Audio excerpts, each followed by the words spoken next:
E nós gostaríamos de conduzir essa fala como uma reflexão,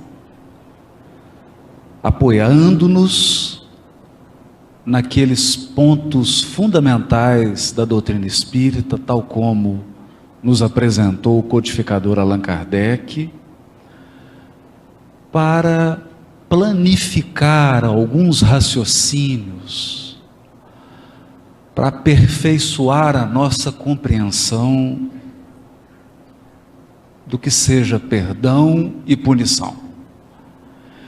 É desnecessário dizer que nós já saímos daquela concepção do Deus da Idade Média. Então, aquele Deus que mais se assemelhava a um soberano feudal, sentado em um trono de barbas longas, definindo um rol de pecados e punindo todos aqueles que questionassem esse rol ou que se comportassem de modo contrário a esse rol, essa concepção atendeu a uma mentalidade, ela teve o seu momento histórico, mas naturalmente nós vivemos agora no século 21 e a mentalidade atual não comporta mais, ela exige reflexões mais maduras. E a doutrina espírita, codificada por Allan Kardec, antecipando-se a essa evolução do senso moral da humanidade, nos apresentou um conjunto de princípios que favorecem o nosso raciocínio. Foi por essa razão que na questão 13 Allan Kardec trabalhou de início os atributos da divindade. Atributos da divindade. Características que o Criador necessariamente precisa ter para que ele seja o Criador, para que ele seja o Deus Todo-Poderoso que dirige a criação infinita. E dentre esses atributos, um deles é que Deus é imaterial. Imaterial. Portanto, o Criador não está sujeito às limitações de um corpo físico, ele sequer pode ser concebido tomando-se como ponto de partida nós mesmos.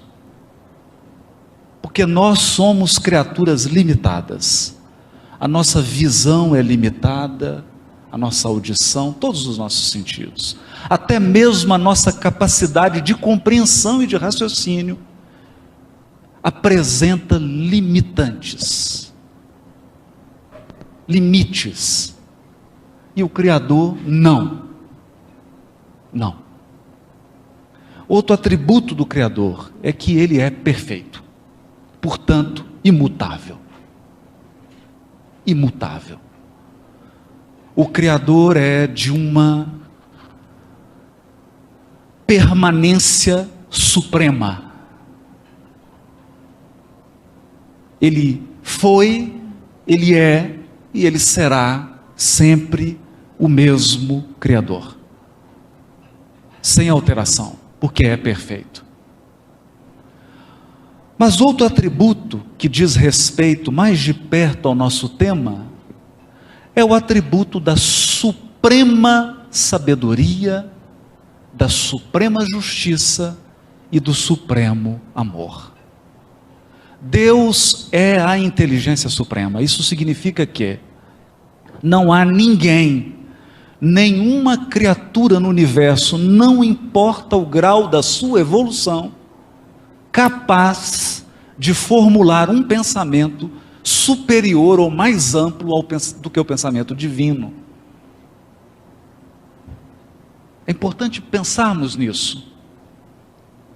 Não há nenhum ser, por mais evoluído que você possa concebê-lo, o pensamento dele, comparado ao do Criador, é ínfimo. Ínfimo. A sabedoria de Deus é infinita, incomensurável. Quando eu digo incomensurável, significa que nós não podemos medir. É alguma coisa que pesa e nós não temos balança para pesar. É suprema sabedoria. E por ser suprema sabedoria, Deus sempre está nos surpreendendo. Porque os seus caminhos são insondáveis. Se eles fossem todos sondáveis, nós seríamos Deus.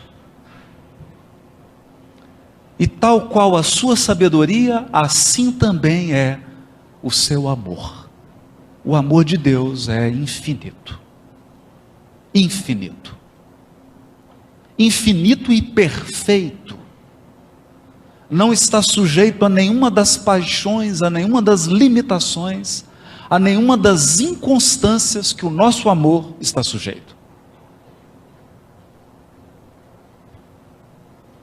E a justiça divina é uma justiça tão soberana, tão suprema, que nós sequer somos capazes de avaliar. E quando nós usamos a palavra justiça, eu gostaria de salientar, e queria destacar alguns elementos da justiça divina, ou de qualquer justiça. Para que uma justiça seja justiça, ela precisa trabalhar com alguns elementos. O principal deles é a equidade. Isso significa que todos, no final do processo, são tratados de maneira absolutamente igual. Eu digo no final do processo. No final. Porque às vezes você concede uma vantagem no início em função de uma desvantagem que a criatura possui. Aristóteles já dizia isso. Se você trata todo mundo igual, você está fingindo que não está vendo a desigualdade.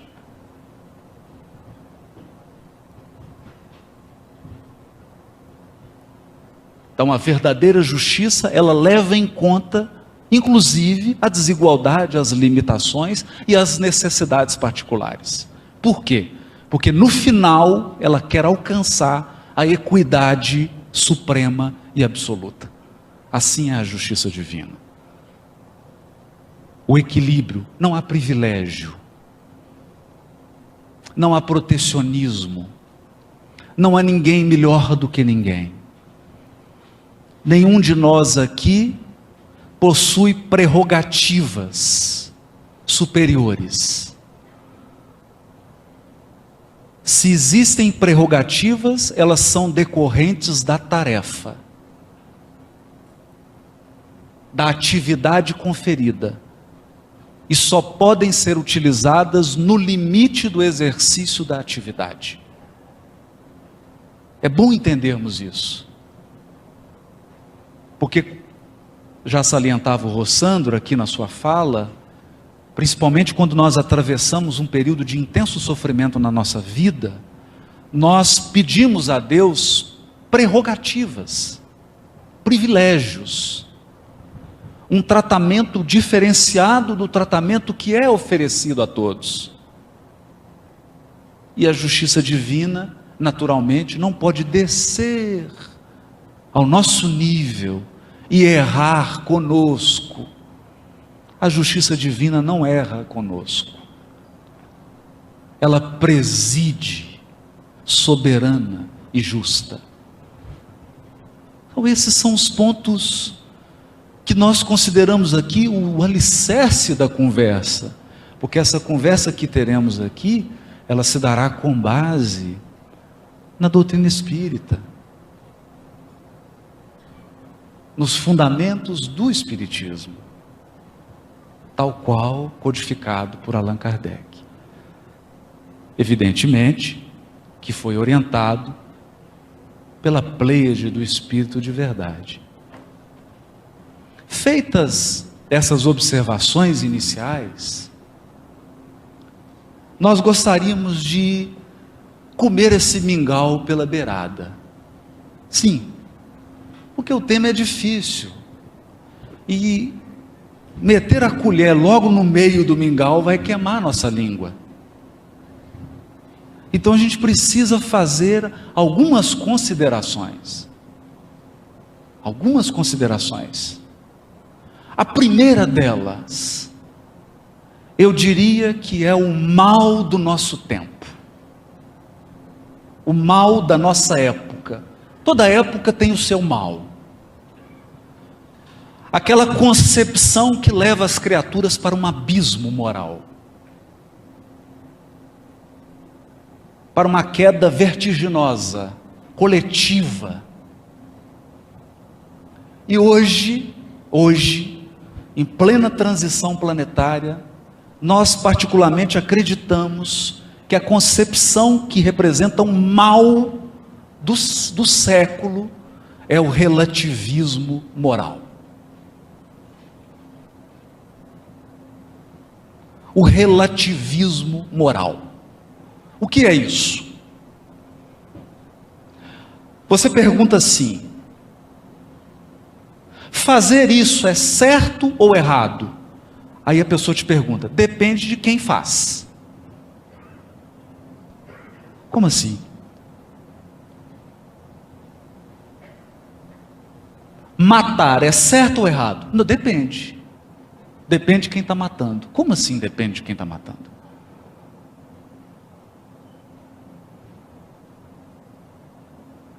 Trair um compromisso assumido é certo ou errado? Depende. Então nós caímos num relativismo moral. E esse relativismo moral, ele adentrou inclusive as instituições espiritualistas e religiosas. Então hoje nós vivemos um relativismo moral religioso e espiritual.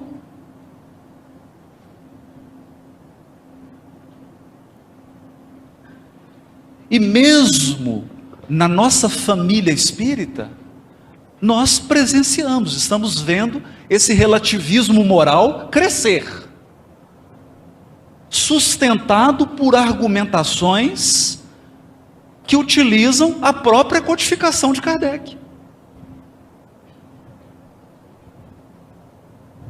Então a pessoa diz assim: não, isso que eu estou fazendo é errado, mas eu posso fazer porque no meu nível evolutivo, isso não é tão errado assim.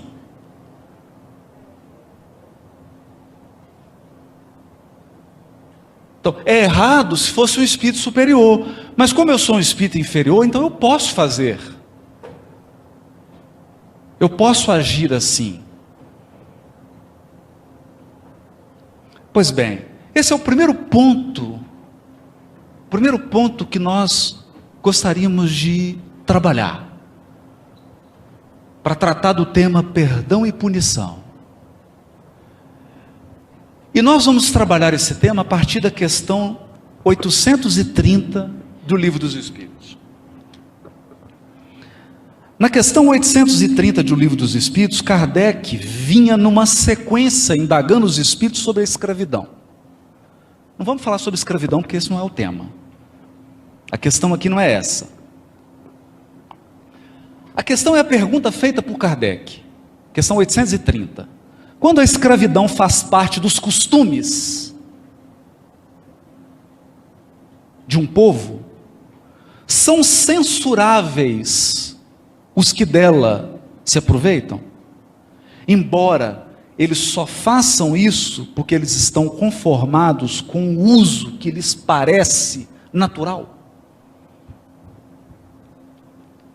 Essa é uma pergunta relevante, porque ela nos põe a seguinte questão: se é um costume no Brasil roubar e ser corrupto, é um hábito, por que eu não posso ficar com 50 centavos do troco, que não me pertence? Não é um costume?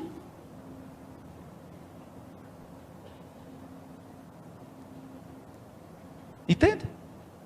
E aí eu justifico: Bom, na verdade, corrupção é quando você rouba mais de 1 milhão. Então, se eu roubar até 999 mil, não é corrupção. Portanto, corrupto só são algumas pessoas, não eu, que fiquei com 50 centavos que não me pertencia. Entende? Então, não é corrupção furar a fila. Não é corrupção desrespeitar uma ordem, burlar um procedimento que foi adotado para todos, mas é corrupção desviar tanto de dinheiro. Essa é a questão que Kardec está perguntando. O mal é relativo?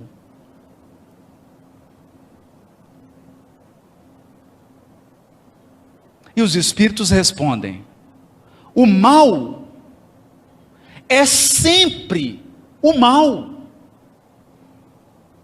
E não há sofisma que faça se torne boa uma ação má.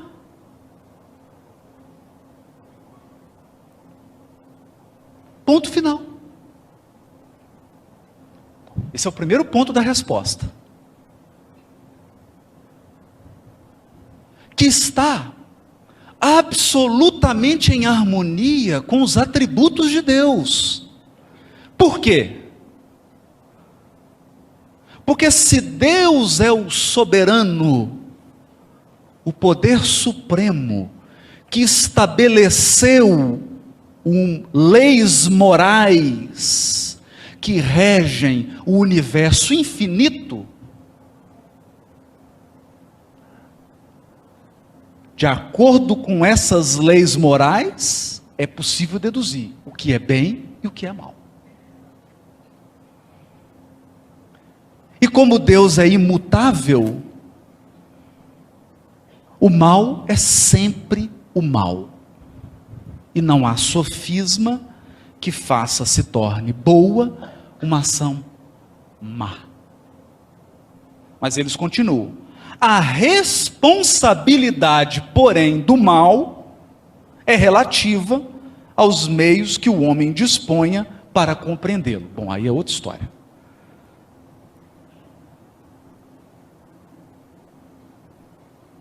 Outra história. Então nós temos, a conduta é boa ou é má? Agora, o grau de responsabilidade, aí não tem jeito. Aí é outra história. Então, se entrar agora nesse ambiente, uma pessoa portadora de sofrimento mental, e me atirar uma pedra, uma fruta, sei lá, qualquer coisa, a conduta dele não é certa. Mas a responsabilidade dele é reduzida, porque ele não está com o seu pleno juízo. A responsabilidade, a responsabilização. Mas nós gostamos dessa palavra aqui, responsabilização. Responsabilidade. Porque ela nos faz entrar agora direto no tema. Nós não vamos, exceto para o centro do mingau, porque ainda está quente. Mas vamos avançar um pouquinho. Vamos avançar um pouquinho. Então, se alguém nos pergunta, estudando os atributos da divindade, estudando o que contém a codificação sobre o espírito, sobre a evolução espiritual, nós podemos dizer que há punição? Punir.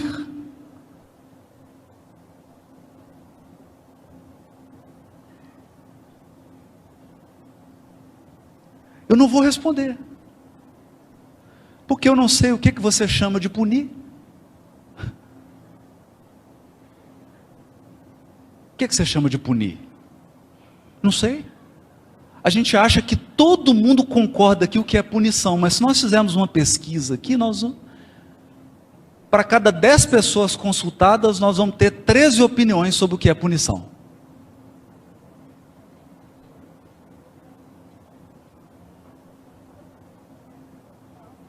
Olha que coisa curiosa.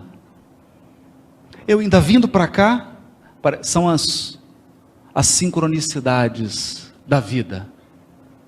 Vi uma propaganda de um filme, porque muito bem feito, falando sobre o narcotráfico e não sei o quê. E tem um momento que tem uma fala de um ator principal do filme, e ele diz assim: essa questão do olho por olho é muito complicada. Nós temos que pensar muito sobre isso, porque ela vai produzir um mundo de cegos.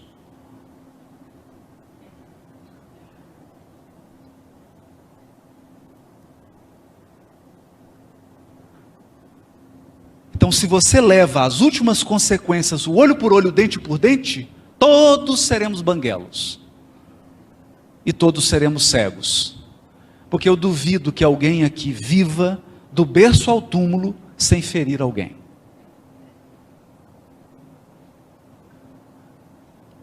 Exceto, me perdoem, se tiver algum anjo aí sentado na cadeira e que eu desconheço. Também, o que um anjo está fazendo aqui assistindo palestra de Haroldo Dutra Dias? Mas se você for um ser humano, você não vai passar pela vida sem ferir e sem ser ferido. Portanto, não vai passar sem ficar cego e banguelo, em se aplicando o olho por olho e dente por dente. É claro que eu estou trabalhando com um conceito restrito de punição, que é, alguém fez um mal, e eu inflijo a ele um mal. Para quê? Não sei.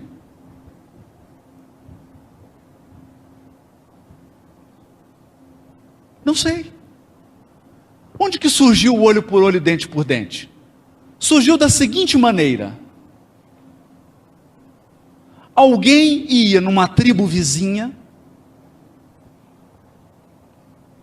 e machucava o filho de alguém.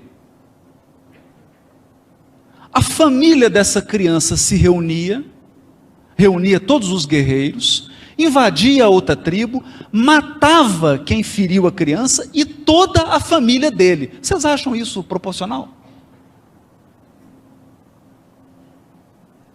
Isso é proporcional? Sim ou não? Não é proporcional. Correto? Nós concordamos. Mas pensa bem. Instituiu-se então um limite. Limite a quê? A vingança.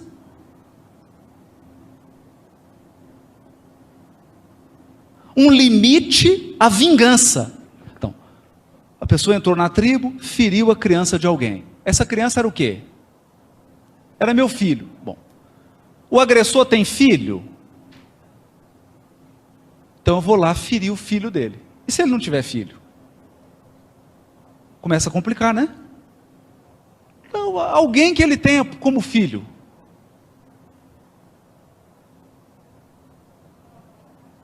Parece justo? Para aquela época, é justo. Parecia justo. Parecia aos homens daquela época que é justo. Agora pensemos. Pensemos. Alguém fere o seu filho. Por favor, me respondam. O que vai anular essa ferida? Nada. Nada. Nada. Você ir lá e ferir o outro, vai diminuir a ferida do seu filho? Eu vou dar um exemplo mais concreto aqui. Um exemplo que acontece todos os dias. A pessoa sai inocentemente, porque tudo nós fazemos inocentemente. E bebe até ficar embriagada. E inocentemente ela pega o carro, porque inocentemente ela acha que vai dirigir bem.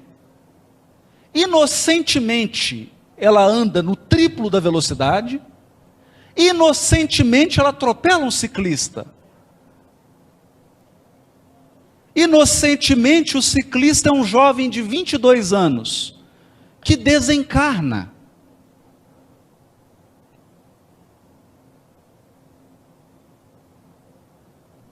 E agora? E agora? Vamos punir. Não é isso? Os jornais sensacionalistas, os apresentadores sensacionalistas, toda a mídia se levanta e vamos punir. O que você quer dizer com isso?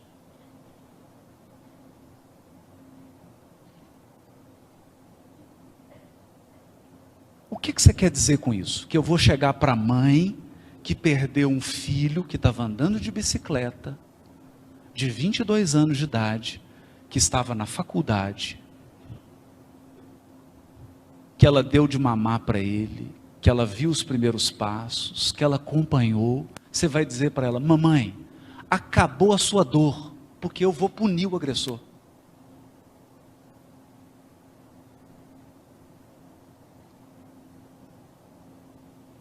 Olha, está restaurado o mal. Então, não se preocupe, não se preocupe, nós matamos o motorista.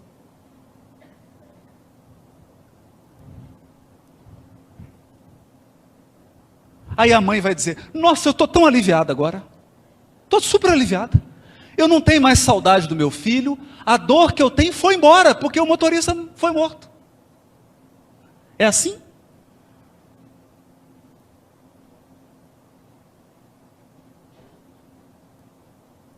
É assim que funciona? Não. Não. Então, se você está interpretando punição como,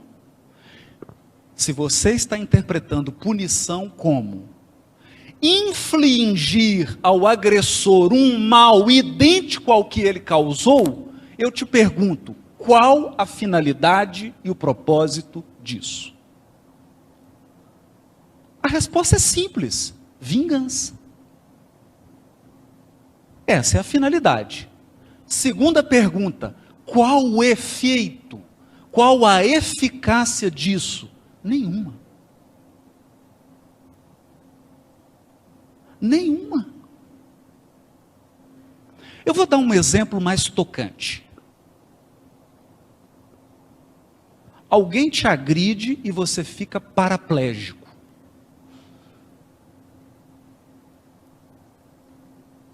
Você tem 32 anos de idade.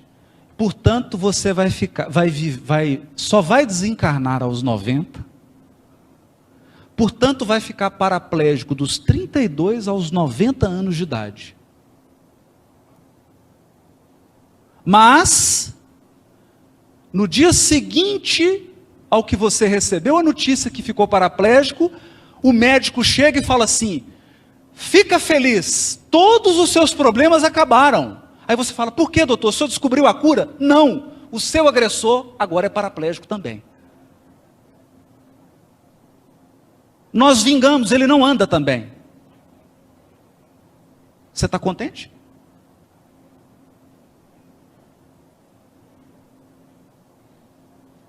Sim ou não? Mas por que não? É olho por olho, dente por dente. Você ficou paraplégico, ele ficou paraplégico.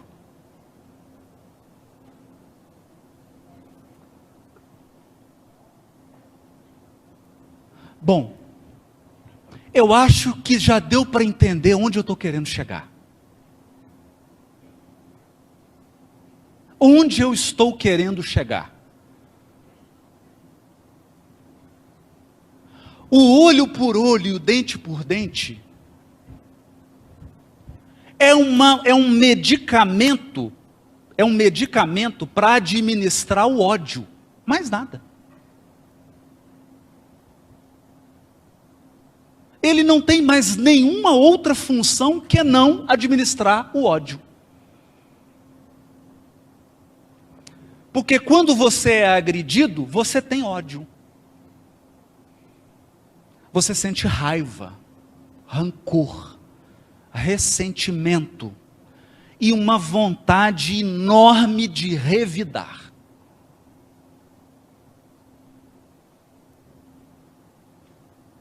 Isso é natural, é o primeiro impulso que vem.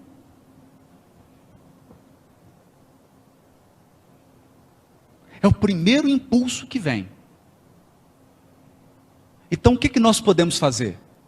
O que essas sociedades faziam? Administravam o ódio. Para quê? Para que o ódio não saísse do controle.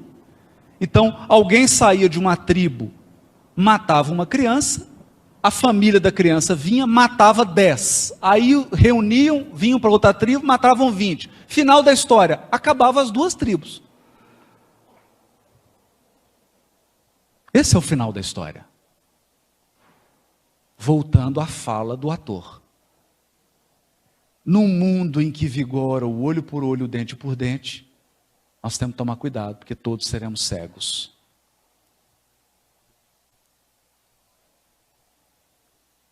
A pergunta é: será que a justiça divina opera nessa lógica?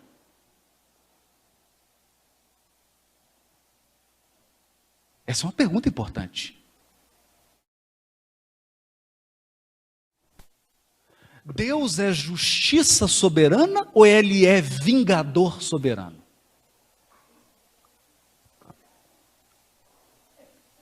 Vamos deixar essa pergunta em aberto. Vamos deixá-la em aberto. Porque eu vou repetir essa pergunta de uma outra maneira. Deus pune? Não responda, vamos ver. O que você está chamando de punir? Arrancou o olho de alguém, então arranca o olho do outro? E o olho que foi arrancado aqui? Como é que faz com esse olho que foi arrancado?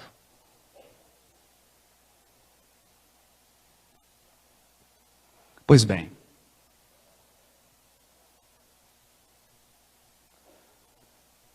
antes do século XVIII,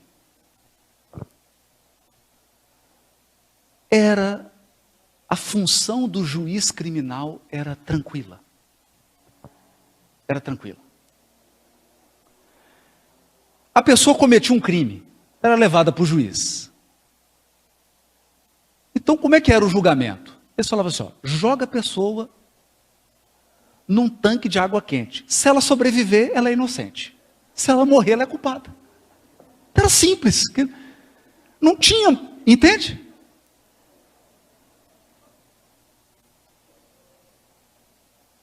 Joga lá. Se ela for inocente, Deus vai tirar. Se não for, é porque o culpado morre. Então o julgamento era simples. Mas durante muito tempo, o julgamento foi assim, objetivo. Objetivo. Claro, simples. Então aqui, retomando o tema do congresso, daqui, Jesus e a valorização da vida, nós vamos citar o julgamento simples da mulher adúltera. Da mulher adúltera. Uma mulher foi surpreendida em adultério. E como é que o julgamento é simples? Ninguém adultera sem um outro. Como que você comete um adultério sozinho? Você precisa de alguém. Correto? Mas a lei da época era simples. Era simples. A mulher foi pega em adultério com outro homem. Então, pune quem? A mulher, claro. E o homem? Libera.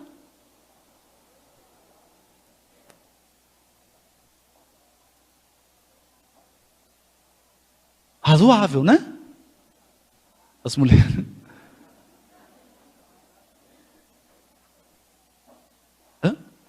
Por isso Emmanuel tem uma página intitulada E o adúltero? E o adúltero? Cadê ele?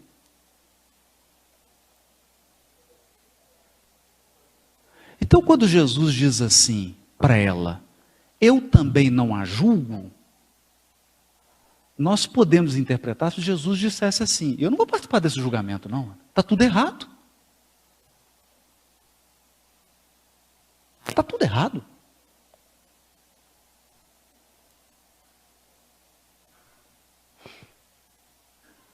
Então levaram a mulher e vão fazer o quê? Apedreja.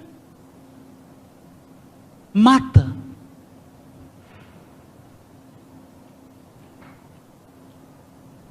A pergunta é, será que é isso que o marido quer?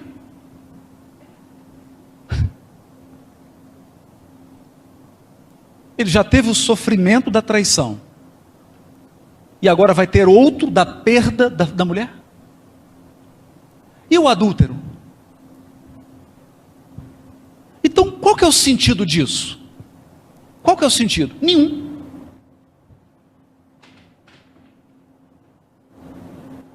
Mas o planeta evolui. E as inteligências superiores vão trazendo conteúdo para o nosso mundo, através da revelação e da encarnação de missionários, que vão trazendo novas ideias. E o direito penal, ele evoluiu. Ele evoluiu para qual conceito? Só há crime se antes você disse o que pode e o que não pode. Basicamente é o seguinte, eu não mudo o jogo depois que o jogo começou. Então você tem que saber previamente o que é certo e o que é errado. Por isso que a lei divina está na consciência. E por isso que ela é imutável e ela é eterna. Então não tem mudança no jogo.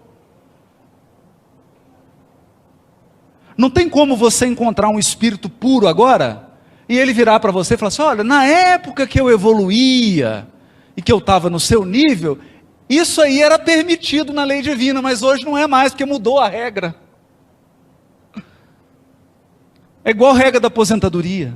Teve uma mudança, aí Deus mudou, mas na minha época eu estava evoluindo. Não existe isso. A regra não muda. É o que os espíritos disseram para Kardec na questão 830. O bem é o bem, o mal é o mal.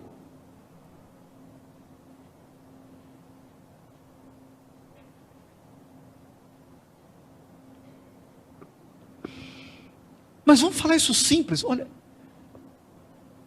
a lei divina é de uma simplicidade,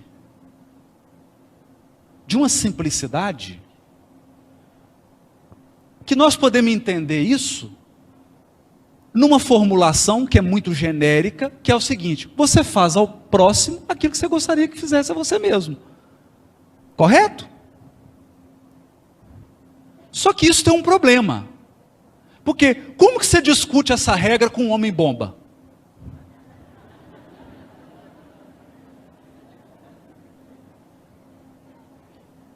Você chega para ele e fala assim, faz comigo o que você gostaria que fosse feito com você. Ele começa a me encher de bomba. Você fala, o que você está fazendo? Nós dois vamos explodir. Não, peraí, meu amigo. Você não quer que eu faça com você o que eu faço comigo? Então, se a criatura está no estado de perturbação espiritual psíquica, fica difícil. Por isso há um filósofo chamado Kant, Immanuel Kant, que aperfeiçoou, é a mesma regra áurea, só que ele disse ela de uma maneira mais precisa, é a mesma regra, ele não inventou outra. Kant disse assim, você quer saber se algo que você está fazendo é certo ou errado? Então pensa o seguinte, se todos os homens fizerem o que você está fazendo, vai ser bom ou ruim?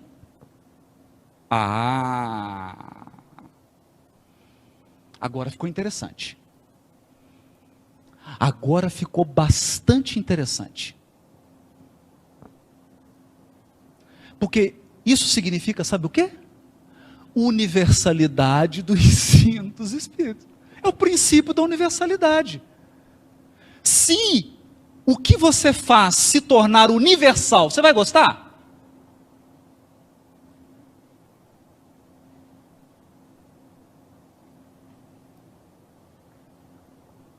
Então vamos lá. Olha, eu avancei o sinal vermelho, mas é só uma avançadinha. Ok. Toda a humanidade agora vai furar o sinal vermelho. E aí? Você acha que vai ficar bom? Vai ficar um caos. Vai ficar um caos. Vai ficar o caos. É por isso que no livro Ação e Reação, o ministro Sânzio, respondendo a Hilário Silva, diz assim: meu filho, sem entrar nos labirintos da filosofia, é simples definir o que é bem e o que é mal. O bem e o mal. Vamos começar pelo mal. O mal é tudo de bom só para você. E o bem é tudo de bom para todo mundo. Estou resumindo o que ele diz. Porque ele diz assim: o mal é felicidade, progresso, segurança, prosperidade para você só para você. E o outro? O outro que se dane. E o bem? O bem é felicidade, progresso, prosperidade, segurança para todos.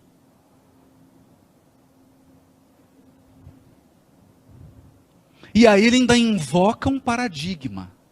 É por isso que Jesus Cristo representa o máximo paradigma do bem na terra.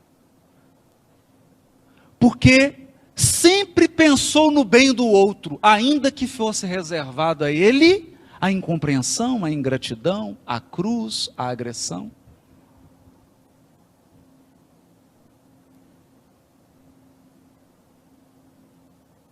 Então, definimos. Ultrapassamos agora essa faixa nebulosa. Isso significa que, se determinada conduta, se determinada decisão está beneficiando só você, fica atento. Fica vigilante. Fica vigilante. Porque você está com a máxima probabilidade de estar adentrando nos caminhos do mal.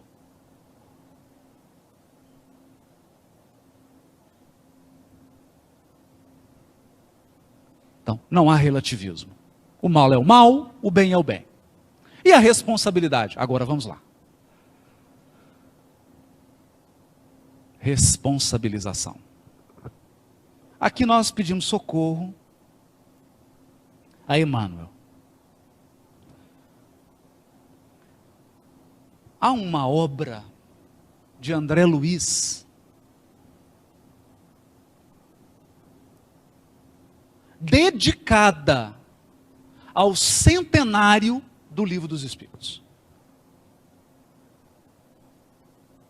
Ela foi psicografada, ela foi lançada no centenário. O centenário é mencionado no prefácio.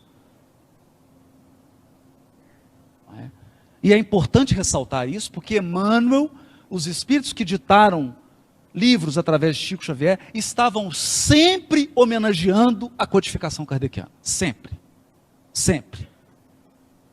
Chegaram a produzir livros específicos para cada livro da codificação, e esse Ação e Reação, no centenário, embora não se dirija a um livro específico da codificação, ele homenageia o surgimento do Espiritismo, 100 anos de Espiritismo no mundo, que foi de 1957. E Emmanuel diz assim no prefácio do livro Ação e Reação, que aliás, os prefácios de Emmanuel são uma aula à parte. Ele diz assim, olha que curioso: von List, eminente criminalista dos tempos modernos, olha só. Quando eu li isso aqui, eu falei, que coisa curiosa. Emmanuel está indo lá no direito penal. Conhece direito penal. Está citando aqui um autor antigo do direito penal. Por que ele está fazendo isso numa obra chamada Ação e Reação? É um ponto que merece a nossa reflexão. Porque o benfeitor espiritual está nos conclamando a refletir. A refletir. Então, von List, eminente criminalista dos tempos modernos, observa que o Estado, em sua expressão de organismo superior, e excetuando-se, como é claro, os grupos criminosos que por vezes, transitoriamente, arrastam o Estado a funestos abusos de poder, então ele não está falando de abuso, ele está falando de um Estado num pleno e perfeito funcionamento, não prescinde da pena.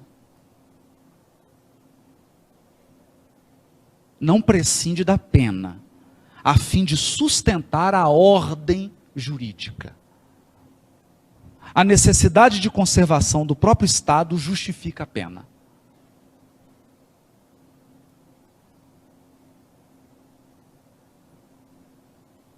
Então, vou resumir isso aqui. Vou dar um exemplo para vocês. Imagine se eu disser para vocês agora, está circulando uma pessoa aí, ela vai apertar a mão de todos vocês, vai dar um abraço, e ele tem o vírus Ebola. Vai ficar alguém aqui? Então, o que a gente faz? O que um sanitarista de juízo faz? Isola o doente. Estão de acordo? Não é assim que se faz? A pessoa entra no país, está suspeita com o vírus, isola e leva ela para um tratamento, correto? Assim deveria ser a pena de privação de liberdade. Você isola o doente que está colocando em risco o funcionamento da sociedade. Porque ele assassinou um, se você deixar ele solto, ele vai assassinar mais 300.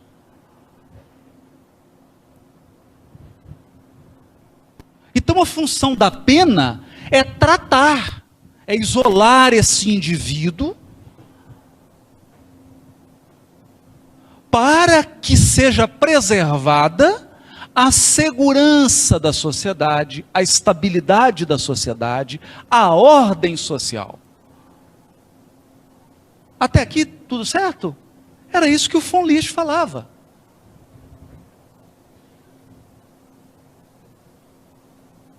E nós temos que estar atento a isso. Nós temos que estar atento a isso. Por que certos espíritos ingressam numa reencarnação com profundas limitações?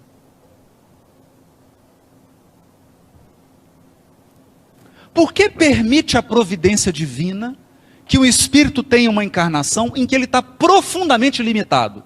Por exemplo, uma paralisia cerebral, em que praticamente a encarnação inteira ele está num leito. Para dar um exemplo extremo.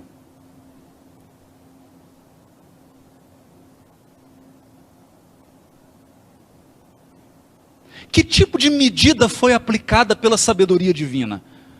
Será que a sabedoria divina está punindo? Está infligindo dor naquela criatura? A pergunta é, a dor que essa criatura está sofrendo vai diminuir ou reparar o mal que ela causou? Vai? Não. Não vai.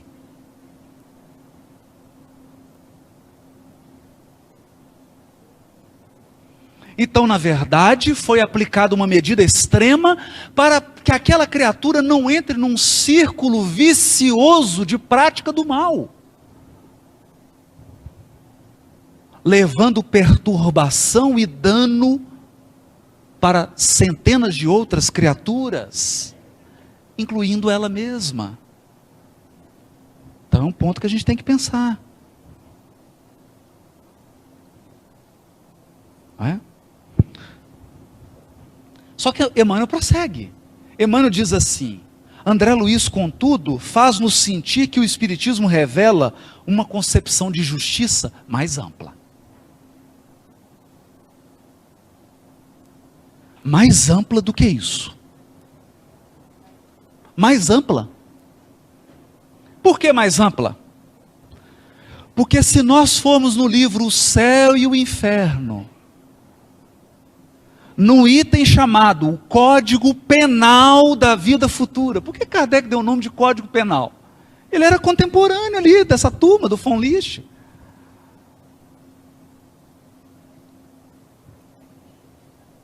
O Código Penal da Vida Futura. O que Kardec diz? São 3 os princípios básicos do direito penal divino. Primeiro, arrependimento. Segundo, expiação. Terceiro, reparação.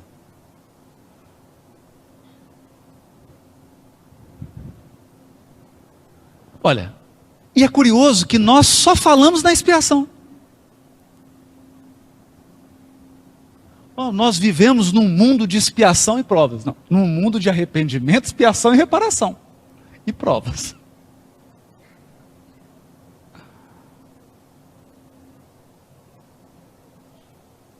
Por que 3 princípios? Então, é uma concepção mais ampla. Nós vamos trabalhar isso aqui. Eu vou continuar lendo o parágrafo. André Luiz faz nos sentir que o Espiritismo revela uma concepção de justiça ainda mais ampla. A criatura não se encontra simplesmente subordinada ao critério dos penalistas do mundo, categorizados à conta de cirurgiões eficientes no tratamento ou na extirpação da gangrena social. Porque a única coisa que nós na justiça podemos fazer é isolar, mais nada. Isso quando a gente consegue, né?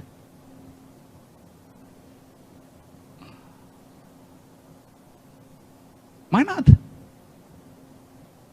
Mais nada. Quanto mais esclarecida a criatura, tanto mais responsável. Responsável. Entregue naturalmente aos arestos da própria consciência, na terra ou fora dela, toda vez que se envolve nos espinheiros da culpa. Culpa, culpabilidade, responsabilidade. Então aqui é interessante. Suas páginas desse modo guardam o objetivo de salientar que os princípios codificados por Allan Kardec abrem uma nova era para o espírito humano, compelindo esse espírito a auscultar de si mesmo no reajuste dos caminhos traçados por Jesus ao verdadeiro progresso da alma. E explicam que o Espiritismo, por isso mesmo, é o disciplinador da nossa liberdade.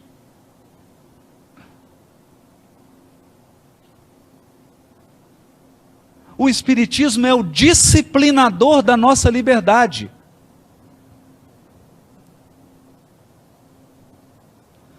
Porque a liberdade só traz benefícios se ela for disciplinada. Meu amigo, liberdade sem limites não é bom nem para a própria pessoa.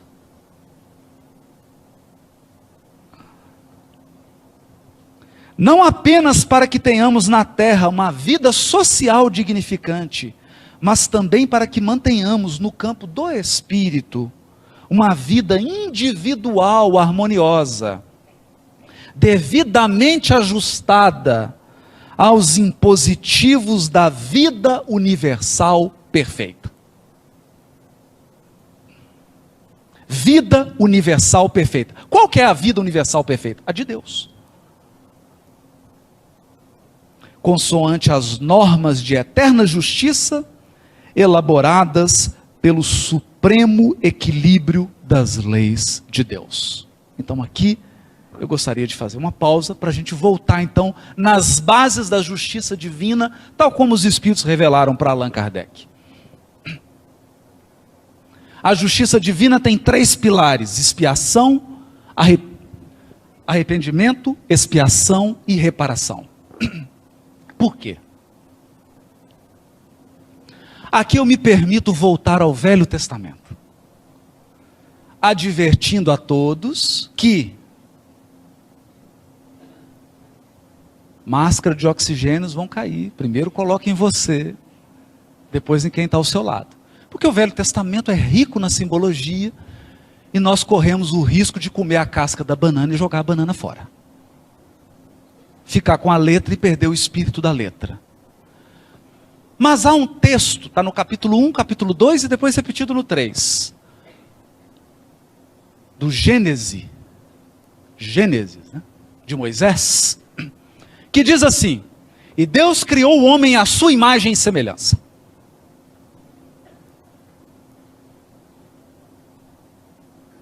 Então isso significa que há um projeto por trás. Há um projeto de ser humano. E o ser humano pleno, o ser humano verdadeiro, não é o que os gurus dizem,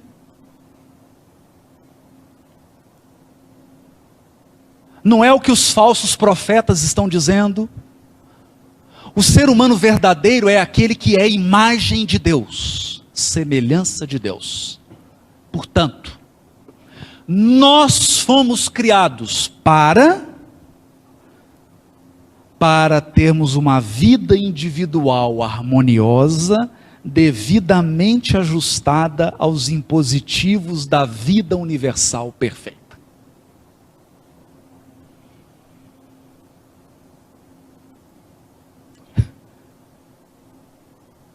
Não é nada menos que isso. O propósito da tua criação é que para que você seja um ser humano perfeito, como é perfeito o vosso Pai que está nos céus.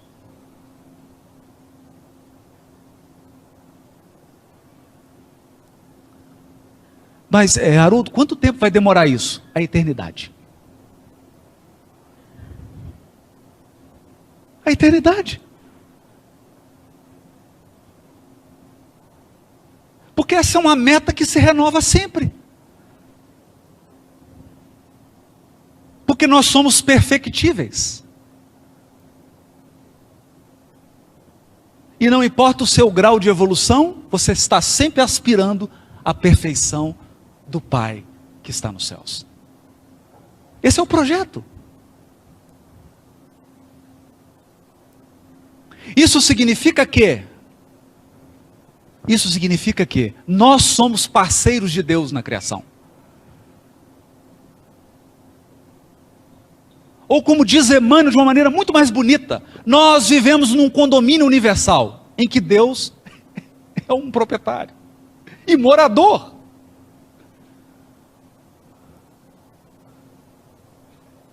Em resumo, meu amigo, você mora num prédio, o dono dele é Deus, e quem fez a convenção de condomínio foi ele, e ele é seu vizinho.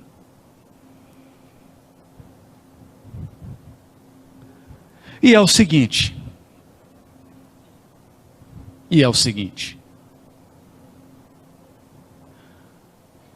um fiel andou 50 quilômetros de jegue e chegou em Campina Grande.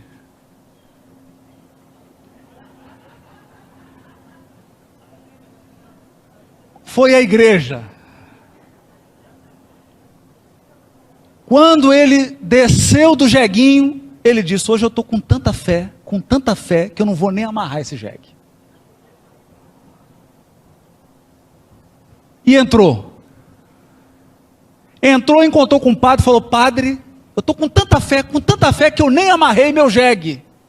E o padre falou: meu filho, volta lá e amarra teu jegue, porque Deus não tem tempo para cuidar do jegue do outro. A piada é engraçada, mas significa o seguinte: nós somos parceiros de Deus na criação. Isso significa que na tua esfera de atividade, Ele conta contigo para que a harmonia seja mantida.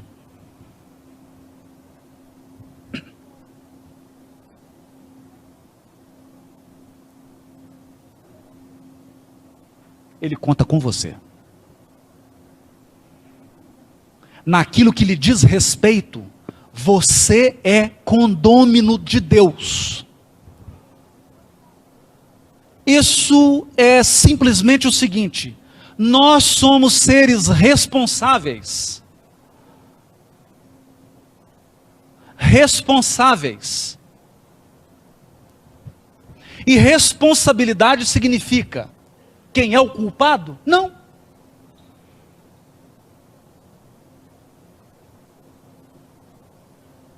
Não. Não é. Não é isso. Querem ver? Querem ver? Você sai agora, é só uma hipótese, pode ficarem tranquilos. Seu carro está todo quebrado.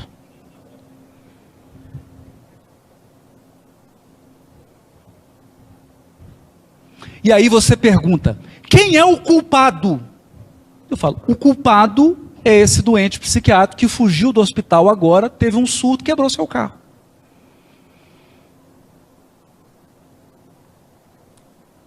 Aí você vai sentar e chorar e falar assim, não tem seguro, meu Deus. Adianta saber quem é o culpado? Aí você vai perguntar, quem é o responsável? Ah, percebe? Por isso que na ponta do conceito de justiça divina do céu e do inferno está reparação. E responsabilidade tem a ver com quem vai reparar.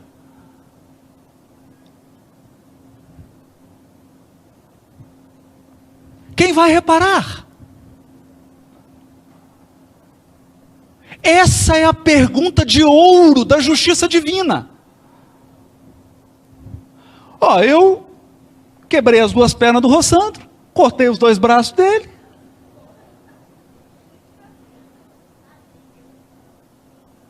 A pergunta é, quem vai reparar?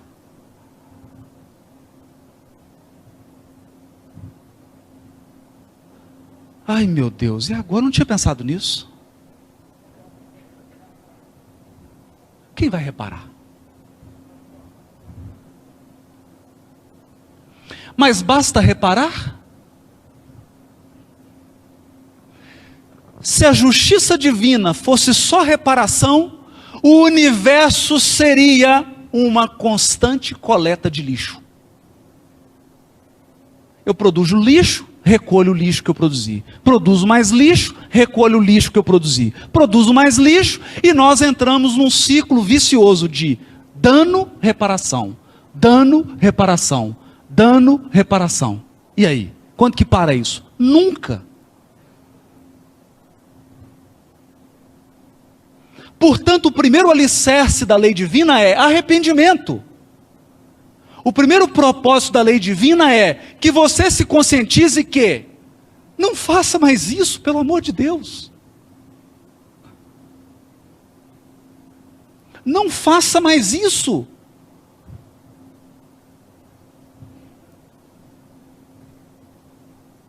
Não faça mais isso.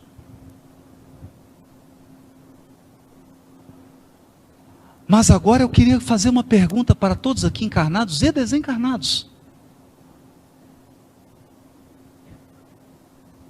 Não precisa responder, por favor. Cada um pense no maior erro que já cometeu na vida.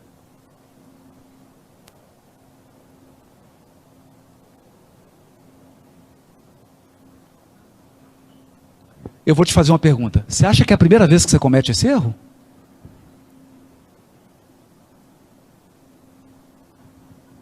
Eu tenho uma péssima notícia. O seu anjo guardião está aí do lado, dizendo assim, puxa, é a 30ª vez que ele comete isso.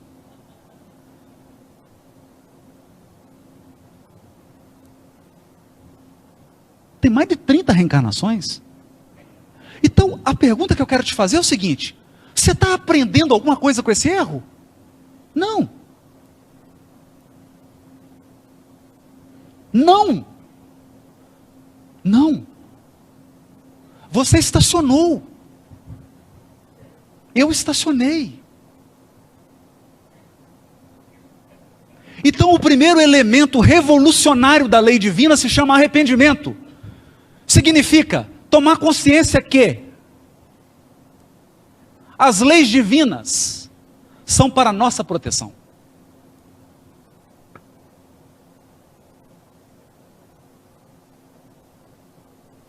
Arrepender-se significa: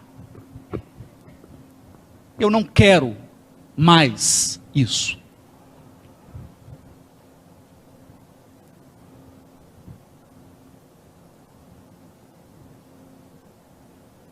Só que o arrependimento é muito mais do que você sentar, pôr o joelho, a testa no joelho e começar a chorar. Porque o arrependimento significa abrir mão da sua rebeldia. Porque todos nós aqui acreditamos que somos mais inteligentes do que Deus.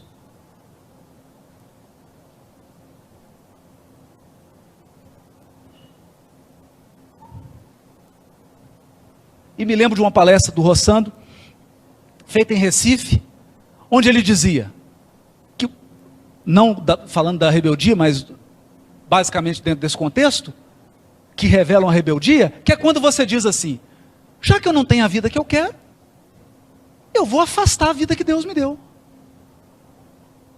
E você começa num conjunto de atos e de comportamentos a se rebelar contra a providência e contra as circunstâncias divinas que foram articuladas em nosso favor.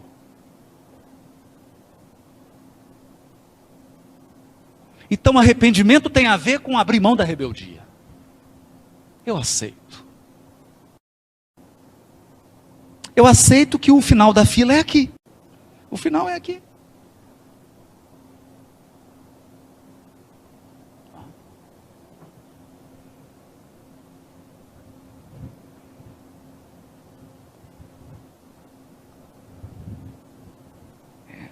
Essa é uma reflexão séria. Segundo, expiação. Porque a expiação tem a ver com um movimento que é afetivo, emocional, ligado ao dano que você cometeu.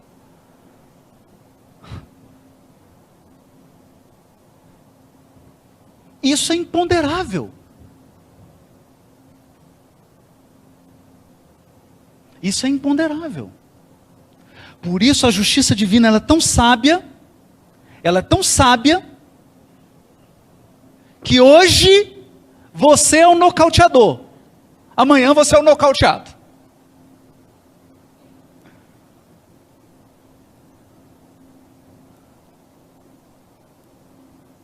Porque uma coisa é você subir no ringue e nocautear 20. Outra coisa é você ser nocauteado.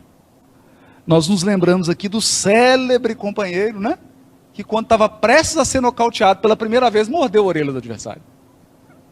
Não aceitou. Porque nocautear é muito bom, não é? É bom, né? E ser nocauteado.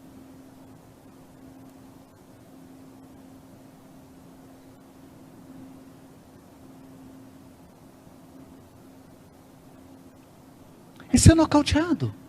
Aí nós voltamos para Kant. Nós voltamos para Kant. Eu causar um prejuízo financeiro a alguém,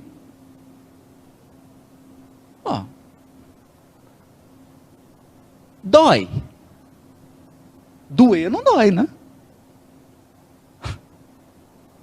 Agora, sofrer um prejuízo financeiro, aí dói, né? Nossa, dói muito. Dói 100 vezes mais, não é?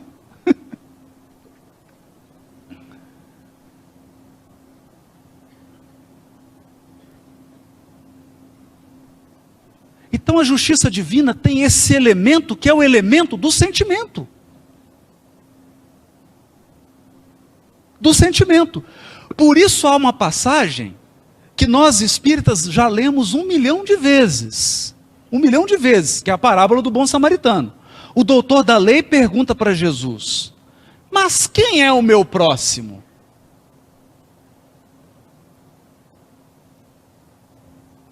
E Jesus conta uma história, e nessa história tem um anônimo. Um anônimo. Ele não tem nome, não tem roupa, não tem nada. Nós não temos nada sobre ele, a não ser que ele estava caído, semi-morto, inconsciente no chão, agredido. E aí Jesus devolve a pergunta para o doutor da lei: quem foi o próximo daquele que caiu? A pergunta é, quem é meu próximo? Depende, você está de pé ou está caído?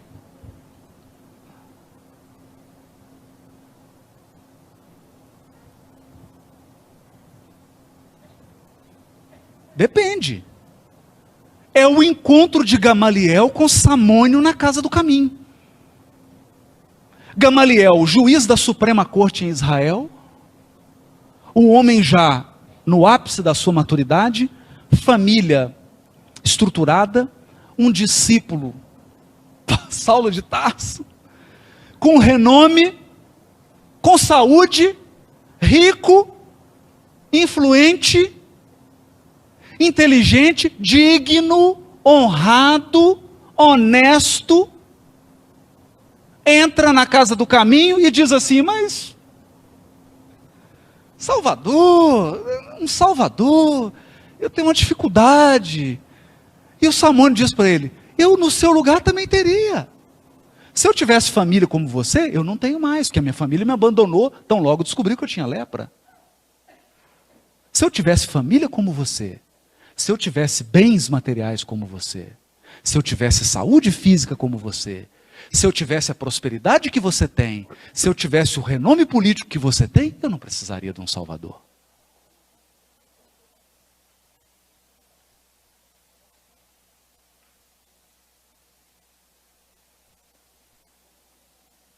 Entendem?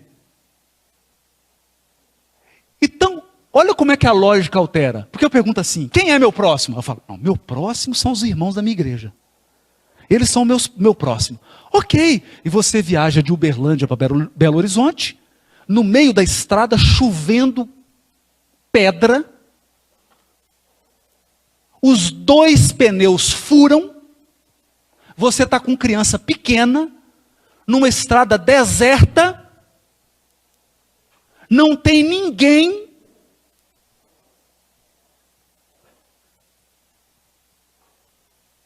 e você fala assim: Deus, quem é meu próximo? Ele fala assim: não tem nenhum irmão da sua igreja por perto. Pai, manda qualquer um, até espírita.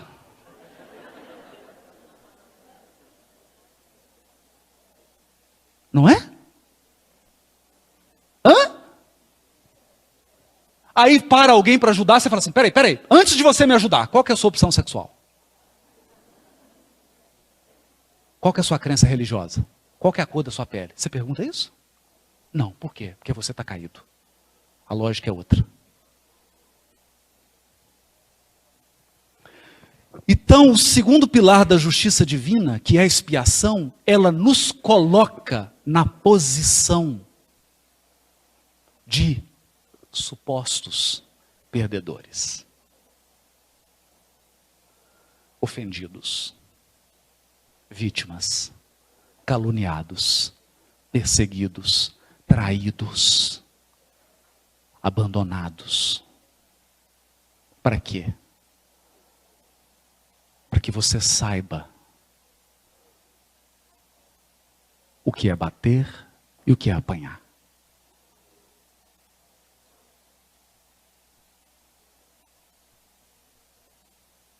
Então me recordo de uma conversa querida com Arnaldo Rocha. E Pedro Leopoldo, eles tomavam um café e ele contava que uma vez aconteceu uma coisa, ele estava triste. E aí começaram a andar pelas ruas de Pedro Leopoldo, indo para o grupo meio para a reunião mediúnica. E o Chico pegou o braço dele e falou assim, chamava ele de Naldinho, né? Naldinho, eu estou tão feliz, Naldinho. Feliz por quê? Porque agora você está só apanhando. Ele olhou e falou: mas como assim? E antes você só batia. Agora está só apanhando, filho. Tá bom. Tá bom, expiação.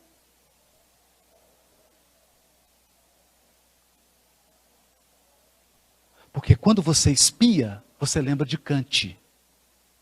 Você lembra de Kant. O que é o bem e o que é o mal. O que eu estou fazendo é certo ou errado? Então pensa, se todos fizerem o que eu estou fazendo, é certo?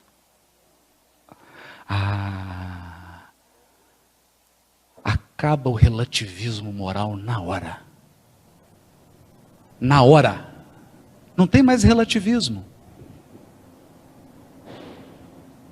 Mas o terceiro elemento, arrependimento, porque o arrependimento é um fator pedagógico. A lei divina quer nos aperfeiçoar.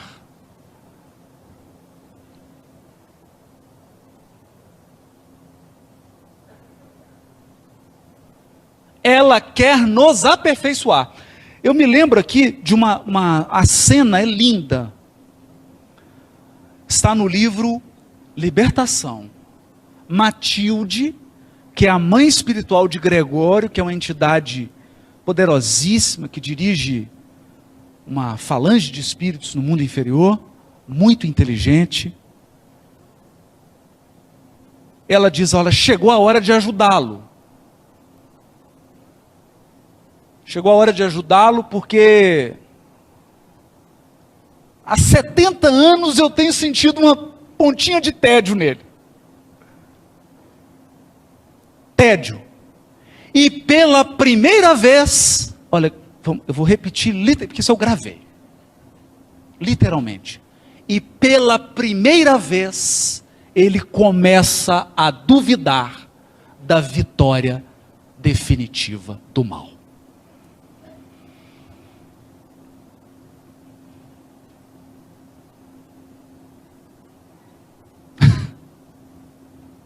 Hã? Gente, o espírito estava lá há séculos, sem reencarnar.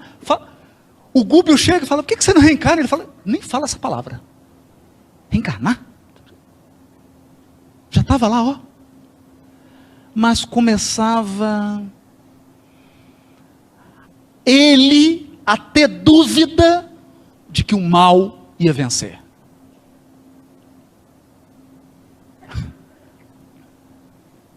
Dá para entender isso? Dá para entender isso?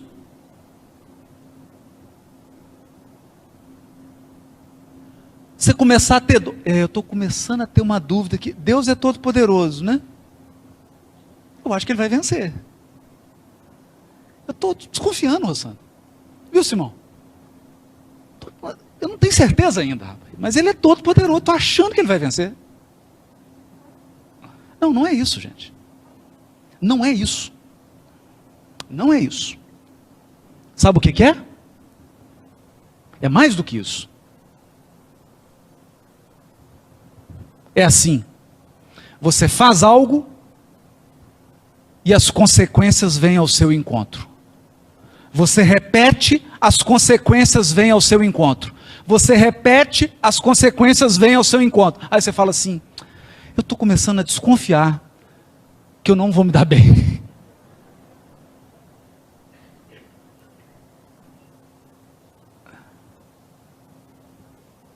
Entende? É como aquela anedota.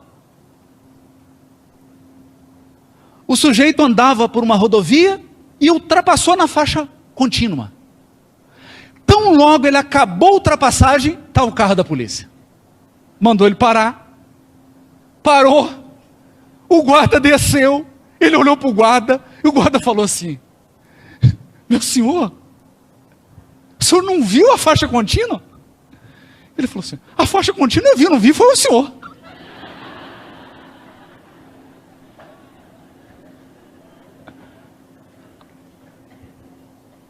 Entendem? Então nós alimentamos uma ilusão de que vamos burlar a lei divina e sairemos ilesos. Por quê? Porque eu tenho que ser feliz. Porque eu sou livre.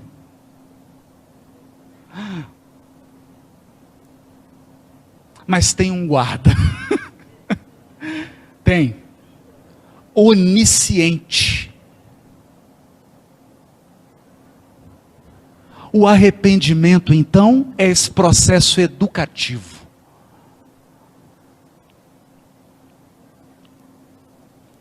Educativo.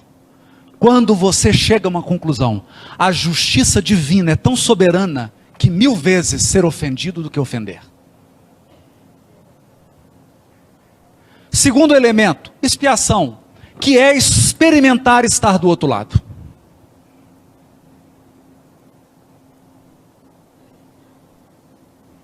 Experimentar estar do outro lado. Eu lembro que o Chico tinha uma sabedoria, Porque conhecimento é uma coisa, sabedoria é outra. O conhecimento, ele é bastante quantitativo. Então tem pessoas que são enciclopédia, né? Hoje não está muito em moda, porque depois do Google, né? É bobagem você ficar com tanto conhecimento assim acumulado. Mas tem pessoas que são enciclopédicas. Então elas citam todas as questões de cor, tudo, não é? Sabedoria é diferente.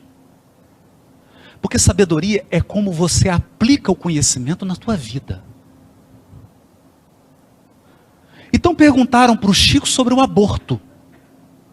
Olha, e o Chico deu uma resposta que ele deu uma guinada de 180 graus. Ele saiu de um polo e foi para o outro. Porque perguntaram para o Chico assim, e sobre o aborto, é lícito fazer o aborto? Aí o que o Chico fez? Utilizando os princípios da lei divina, incluindo o princípio da expiação, ele falou assim, olha, eu fico muito feliz da minha mãe não ter me abortado. Embora fosse uma família pobre, mais um filho ali era mais um sacrifício, mais uma despesa, e ela não me abortou. Que bom, né? Que nós não teríamos Chico Xavier.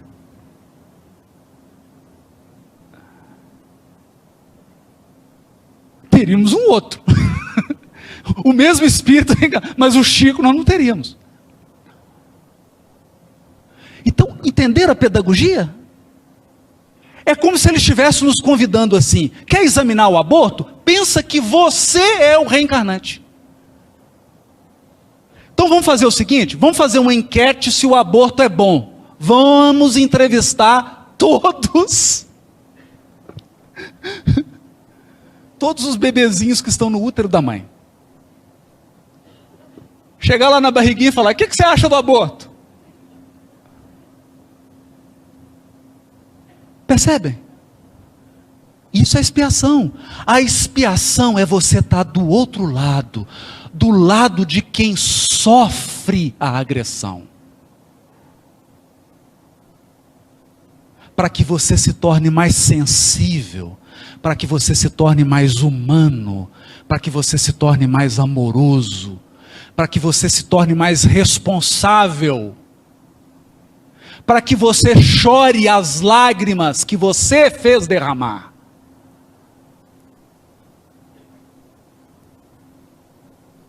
E sinta, para que você tenha compaixão. Compaixão é sentir com.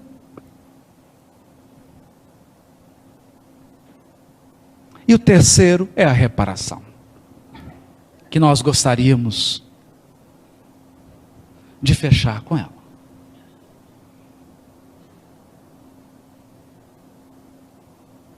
Fechar com a reparação para dizer o seguinte: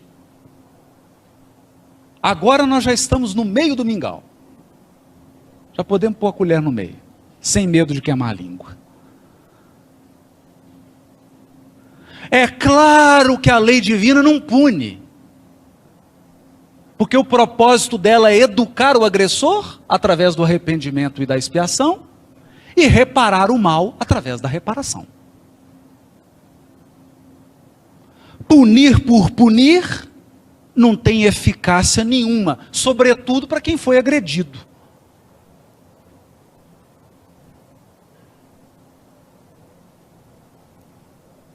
Então, e o perdão? Ora, eu me recordo de uma palestra do próprio Rossandro em que ele dizia o seguinte: o sujeito te atropelou e você virou paraplégico, você perdoou ele, você volta a andar? Você volta a andar?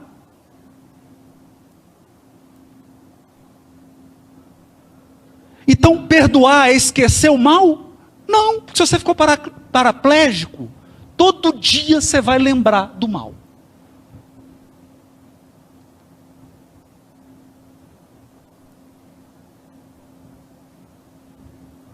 perdoar corrige quem te ofendeu? Não, porque ele pode ter te ofendido mais 100, vai ofender mais 1000.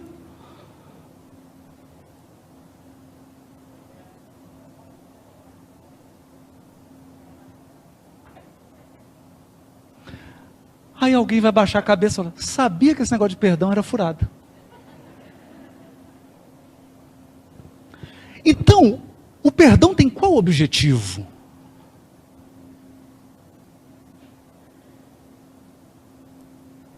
Curar o teu ódio. O perdão tem o objetivo de curar a tua mágoa, o teu ressentimento. Porque o teu ódio, a tua mágoa e o teu ressentimento vão te destruir. Mais do que o mal que te foi feito. Então será um triplo mal. O mal que te fizeram e o mal que você vai fazer a você mesmo. Duplamente mais poderoso.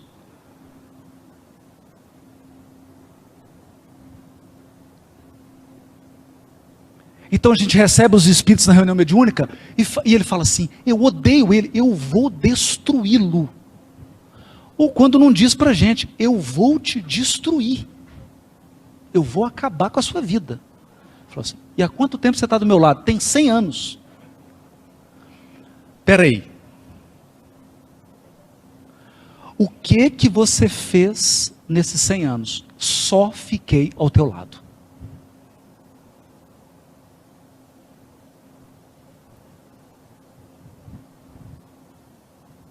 Percebe?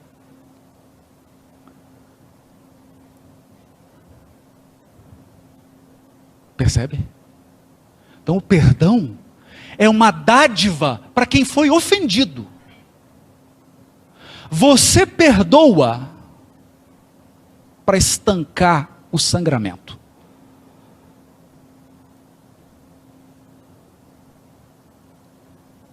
Não fecha a ferida, não cicatriza, não repara, não faz o outro que te agrediu arrepender, não muda a circunstância, mas garante que o mal cesse.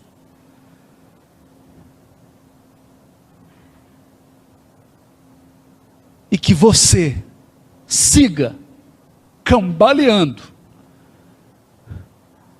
de joelhos, sangrando, mas siga livre.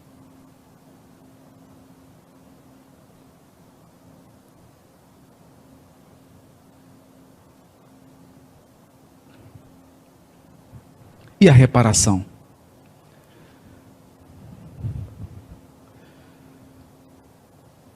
A reparação divina é divina. Ela é divina.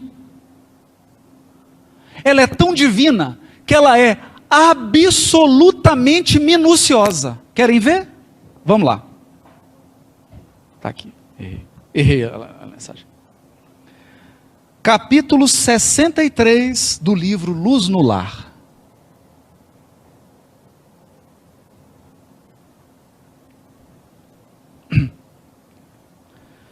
Só para a gente simplificar a leitura, eu vou dar um exemplo.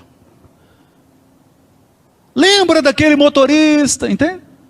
Tirou a vida de um jovem, não sei o quê. O pai estava estudando com a vida cheia, tirou a vida. Tirou a vida. Aí vem a justiça divina e diz assim, você é o responsável, repara. Mas reparar como? Devolve a vida a ele. Aí, amigo, ele vem como teu filho. Ou enteado ou enteada. Ou algum membro da parentela que você vai ter que cuidar.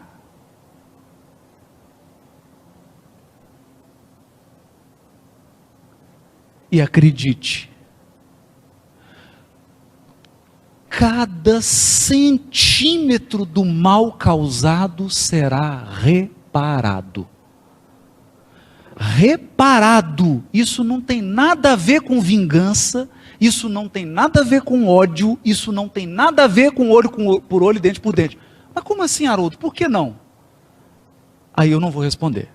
Vou deixar Emmanuel responder.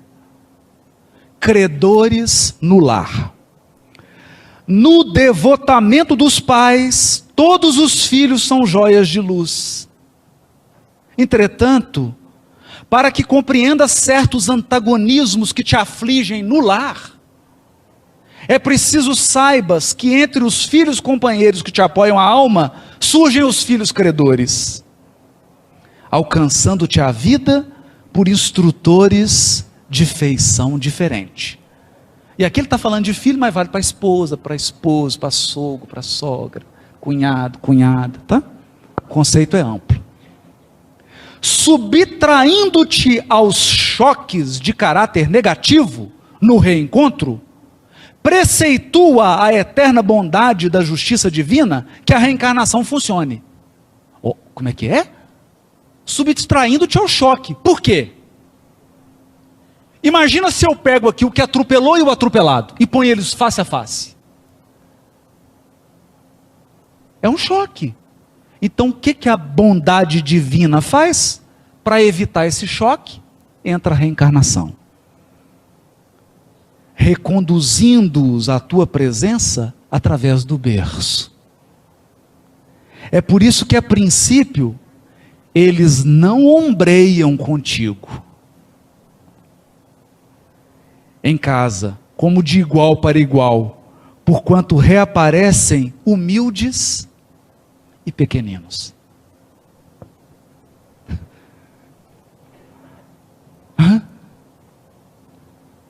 A bondade divina é tão grande que você é o agressor, mas quem você tem que reparar, vem pequenininho e humilde, para não te constranger.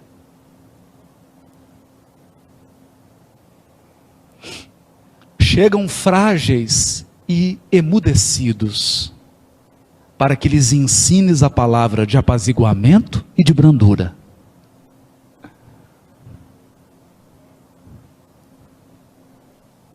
Ou seja, todas as chances estão sendo dadas para que a reparação se dê no amor, na brandura. Não te rogam a liquidação de débitos na intimidade do gabinete, e sim procuram-te o colo para a nova fase de entendimento. Ele não chega lá no gabinete, vem cá, paga minhas promissórias aqui. Não. Você tem uma nova oportunidade de entendimento. Respiram-te o hálito e escoram-se em tuas mãos, instalando-se em teus passos para a transfiguração do próprio destino. Transfiguração do destino. A justiça divina quer nos transfigurar. Ela quer que você seja outra pessoa. Ela quer te iluminar. Embora desarmados, controlam-te os sentimentos. Não obstante dependerem de ti, alteram-te as decisões com um simples olhar. De doces numes do carinho, passam com o tempo à condição de examinadores constantes da tua estrada. Governam-te os impulsos, fiscalizam-te os gestos, observam-te as companhias e exigem-te as horas. Reaprendem na escola do mundo com o teu amparo. Todavia, à medida que se desenvolvem no conhecimento superior, transformam-se em inspetores intransigentes do teu grau de instrução. Muitas vezes choras e sofres, tentando adivinhar-lhes os pensamentos, para que te percebam os testemunhos de amor. calas os próprios sonhos para que os sonhos deles se realizem. Apagas-te a pouco e pouco para que julguem em teu lugar. Recebes todas as dores que te impõem a alma, com sorrisos nos lábios, conquanto te amarfanhem o coração. E nunca possuis o bastante para abrilhantar-lhes a existência, de vez que tudo que lhes dás de ti mesmo, sem faturas de serviço e sem notas de pagamento, não tem o reconhecimento. Quando te veja diante dos filhos crescidos e lúcidos, erguidos à condição de dolorosos problemas do espírito, recorda que são eles credores do passado, a te pedirem o resgate de velhas contas. Busca auxiliá-los e sustentá-los com abnegação e ternura, ainda que isso te custe todos os sacrifícios, porque no justo instante em que a consciência te afirme tudo haveres efetuado para enriquecê-los de educação e trabalho, dignidade e alegria, terás conquistado em silêncio o luminoso certificado de tua própria libertação. Isso vale para esposo, para esposa, para todo mundo, para todos os nossos vínculos. Eles chegam de mansinho, no carinho, não é assim?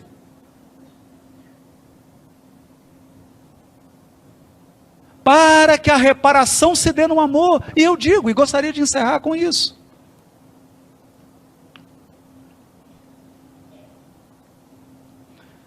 Quando Jesus nos diz que o amor cobre a multidão dos pecados, não é para nos dizer que nós seremos isentados da responsabilidade de reparar o mal. Não é isso. O que Jesus está querendo nos dizer é: você pode reparar com violência, com sofrimento, com ódio, com agressão, com guerra,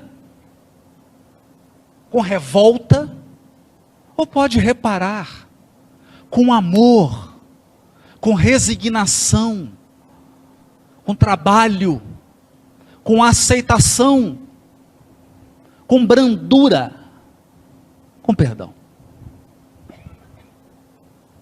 Com perdão.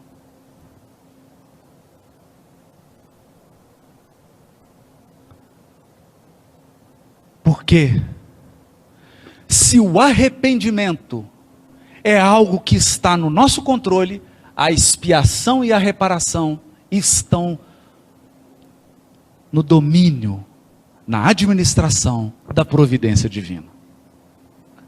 É ela que diz: acabou. Ou ainda não acabou. Por essa razão, nós temos um capítulo no livro Ação e Reação chamado Dívida Agravada, que é de um companheiro que se furtou aos compromissos reparatórios, agravando a própria responsabilidade.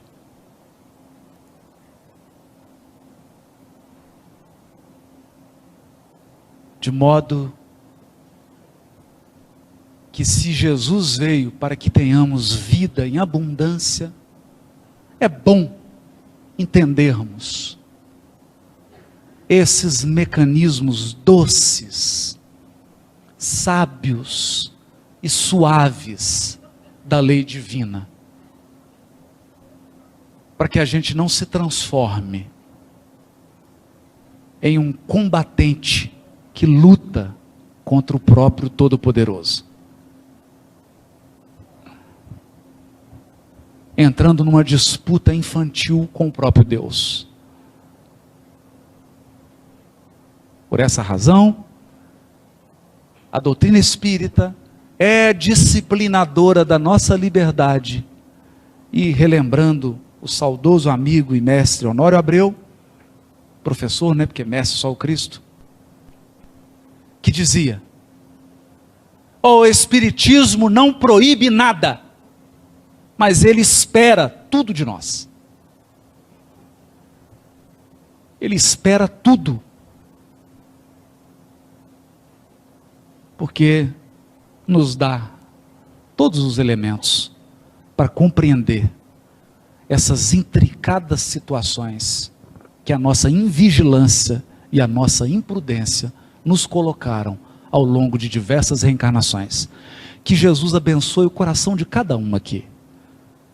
Que você tenha força para aceitar as circunstâncias da sua vida. Aceitar as dificuldades e os desafios. Com perdão, com paciência, operando com fé em Deus. Porque se nós entramos na confusão sozinho, ou melhor, acompanhado dos nossos obsessores, nós sempre saímos dela de mãos dadas com Deus.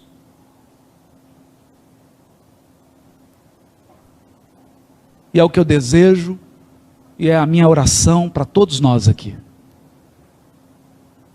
Que Deus nos dê as mãos, que Jesus nos sustente, que a gente saia vitorioso, ferido, mas com a consciência tranquila de que reparamos. Muito obrigado.